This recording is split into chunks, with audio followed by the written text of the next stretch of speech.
Hello. Last chapter, chapter 14, is called Remembering. Winning a great deal of money is a good thing for some people, and for others it is a bad thing. Some may spend wisely and save wisely.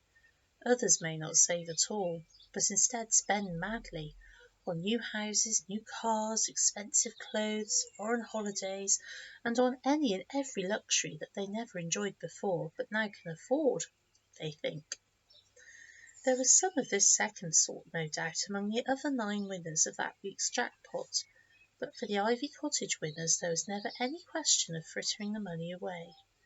George and Mary Good were comfortably off anyway, fortunate enough already to have most of the things they wanted in life, and when the claim had been made and the money paid, they invested it all carefully as a nest egg that would in due course see them through their old age. They had no wish to change their lifestyle. George went to work in his dental surgery as usual, and Mary kept house, but with plenty of time now, thanks to Henny's helping hands, to pursue her French language studies. Both had tried their hardest to persuade Henny that it was rightly all her money, the whole £1,000,000, but she was not to be moved. "You promised to take half," she said, "and that's what you're getting." Henny herself had never had any money worth speaking of. She had never owned a cheque-book or had an account with a building society, so she asked George's help in dealing with her £500,000. He introduced her to his bank manager, and between them they fixed matters up so that she need never worry about money again. She did spend some, however. The very first cheque she wrote, the first she had ever written in her life, was for quite a large sum as a gift to the Saltmouth Cottage Hospital.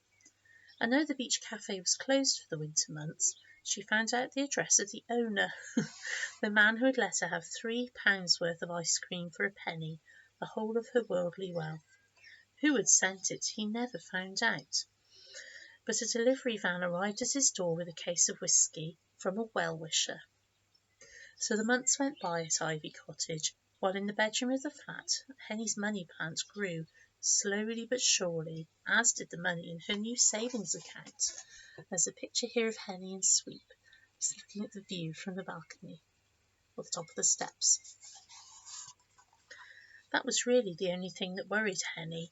Not only did she have this large amount of wealth, but it was sitting there getting larger. And I don't need it, she thought. I've got everything I want, here in my dear little room, with my dog and my friends George and Mary and their red-headed children, of whom I have become so fond. What ought I to do with all these riches? What will happen to it all when I'm gone? As usual, the voice of the late Mrs. Hickathrift sounded in her head at that moment. "Where there's a will, there's a way," she heard her mother say. "A will," thought Henny. "A will," she said. And next time she saw George she asked him for the address of his solicitor. "I want to make my will," she said. "Oh dear," thought George. He looked at her critically. She looks pretty good, he thought, considering she must be nearly 76 by now. She's been with us almost a year. I must say she's got a mouthful of really good teeth now, even if most of them aren't her own. "Are you ill, Henny?" he asked. "No, George, I'm fine," Henny said. "It's just I've never made a will, so I think it would be wise." "Of course, good idea."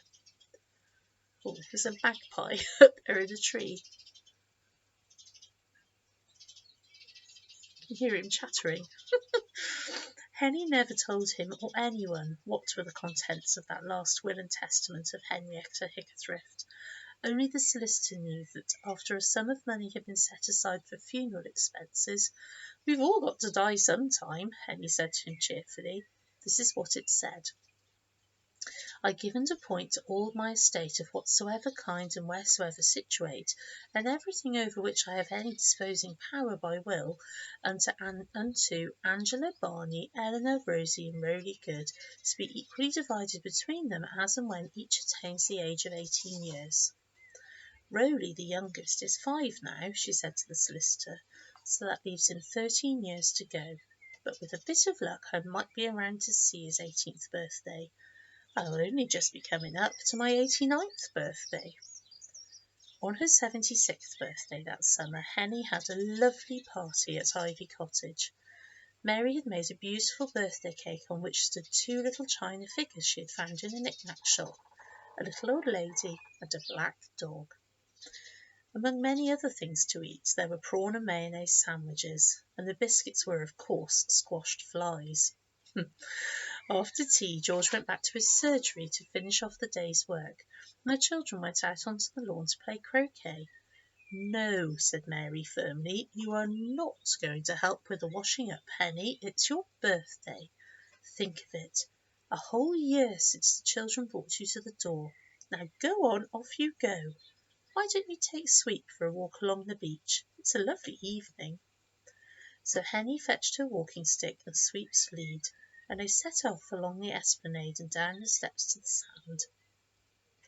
The sea was very calm, and they set off along the water's edge, where a great many seagulls were standing about, which gave Sweet the chance of some high-speed gull chasing. Good fun for him, since the birds waited until the last possible moment before flying up out of his reach. There you go. Oh, it does look like he's enjoying it. They went a long way across the sands, and by the time they returned the incoming tide had narrowed the beach, and the holiday makers had all gone back up to Seaview and Balmoral and Glen Eagles and all the other boarding houses or hotels in the town.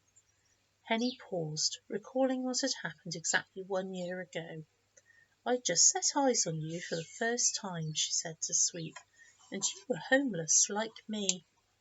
And then I wrote a message on the sand with my walking stick, like this."